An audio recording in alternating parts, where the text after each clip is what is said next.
Acte 7, versets 56 à 60.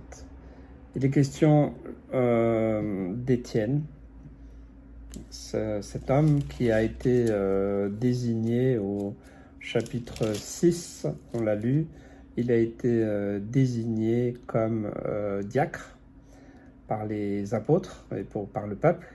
Hein, il fait partie de ceux qui ont été choisis comme étant des hommes qui rendaient un bon témoignage, remplis du Saint-Esprit, remplis de sagesse. Donc on retrouve Étienne au chapitre 7 qui a été attrapé dans des circonstances, vous pourrez relire, vous connaissez, voilà, il a été attrapé par les Juifs, par les religieux, et ils ont décidé de le lapider. Et il leur parle, il leur témoigne, il y a un long discours dans le chapitre 7, voilà, un non-témoignage. Étienne refait depuis Abraham jusqu'à Jésus, eh bien, il va refaire l'historique pour tous les Juifs qui étaient là présents pour qu'ils entendent ce message. Et le verset 55 nous dit « Étienne, rempli du Saint-Esprit et fixant les regards vers le ciel, vit la gloire de Dieu et Jésus debout à la droite de Dieu. Et il dit, verset 56, « Voici, je vois les cieux ouverts et le Fils de l'homme debout à la droite de Dieu. » Alors tous ces gens qui étaient là, qui l'ont écouté, mais qui voulaient lui faire la peau, parce qu'ils voulaient le faire taire, ils poussèrent alors de grands cris en se bouchant les oreilles, et ils se précipitèrent tous ensemble sur lui. Imaginez la scène. Ils l'ont traîné hors de la ville et ils l'ont lapidé.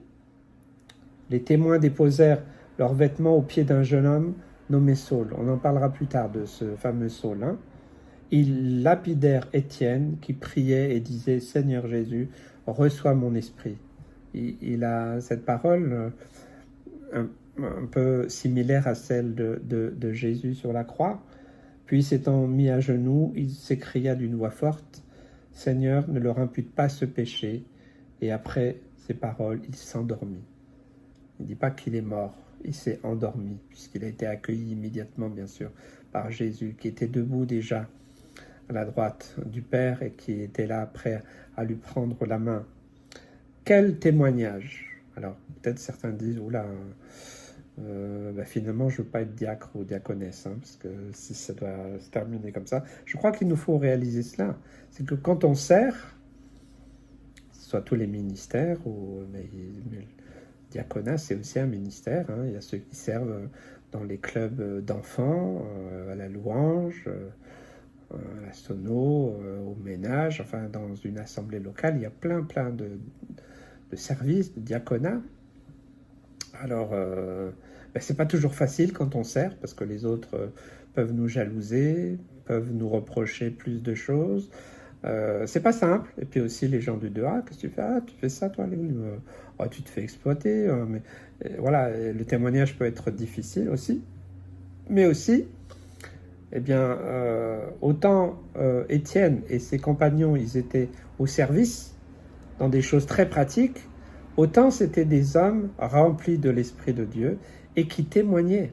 Donc le témoignage est beaucoup plus puissant quand on est en service que quand on est là sur son rocking chair et puis qu'on attend, on attend la vie éternelle, on attend que Jésus revienne. Je caricature, je juge personne, mais simplement pour dire que servir, c'est aussi s'exposer et en témoignant. Et Philippe, on sait, voilà, il a eu aussi sa part, mais Étienne aussi, là dans ce texte, eh bien, il a vraiment subi jusqu'à la mort, d'ailleurs, quelque chose de terrible, alors que c'était un homme bon, plein de sagesse, rempli de l'amour de Jésus, rempli de l'Esprit de Dieu, qui donnait un bon témoignage dans son voisinage, voilà, on va dire à son travail, dans ce qu'il faisait, voilà, tout le monde l'appréciait, mais ça n'a pas empêché de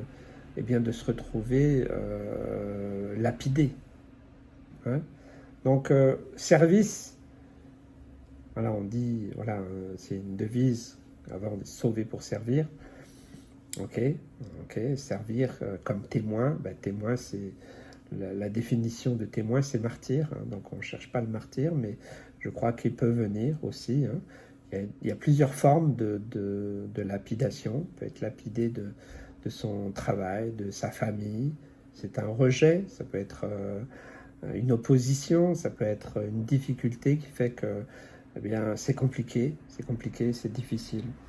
Et on voit que jusqu'au bout, Étienne, eh bien, il lâche pas, il n'abandonne pas, il doute pas, il n'y a pas d'incrédulité. Et voilà, c'est un homme tout simple. Hein, seulement, il a beaucoup souffert. On ne peut pas dire qu'il n'a pas souffert. Il a souffert. Il a souffert. Et il y avait un fameux témoin là. On en reparlera du gaillard, hein, Saul, hein, qui est là. Hein, pour l'instant, c'est que lui, voilà, il garde le linge. Hein. Ils sont, voilà, il, il regarde, il approuve. Hein, donc, on verra comment Dieu fera. Ça, c'est l'avenir. Étienne, il ne le savait pas là, mais il le sait depuis, puisque là-haut, on a dû lui dire. Hein, et voilà, jusqu'au dernier souffle. Parce que moi, quand je vois que, vous savez, je ne sais pas si vous avez déjà reçu des pierres sur vous, ce que c'est que d'être lapidé. J'ai regardé quelques vidéos, ça m'est arrivé, de chrétiens persécutés, ou dans certains pays, des hommes ou des femmes qui se font lapider, beaucoup de femmes, dans certains pays, c'est horrible. Donc, il y a une souffrance terrible. Hein, voilà. Et on voit que tout à la fin, il se met à genoux. Quelle force il a dû avoir pour se mettre à genoux. Et sa dernière prière, c'est de dire Seigneur, pardonne-leur. Allez, c'est pas de leur faute. Il ne veut pas garder de haine. Il sait qu'il va partir, il sait qu'il va mourir. Et nous savons que Jésus va revenir. Nous savons qu'un jour nous mourrons. Donc ne gardons pas de haine, de rancœur, de méchanceté, de non-pardon dans nos vies, dans nos cœurs. Comme Étienne nous le montre dans ce texte, eh bien, nous devons quitter cette terre dans la paix, même face à nos ennemis, même face aux incompréhensions. Que Dieu nous aide, que Dieu nous encourage, que Dieu vous bénisse.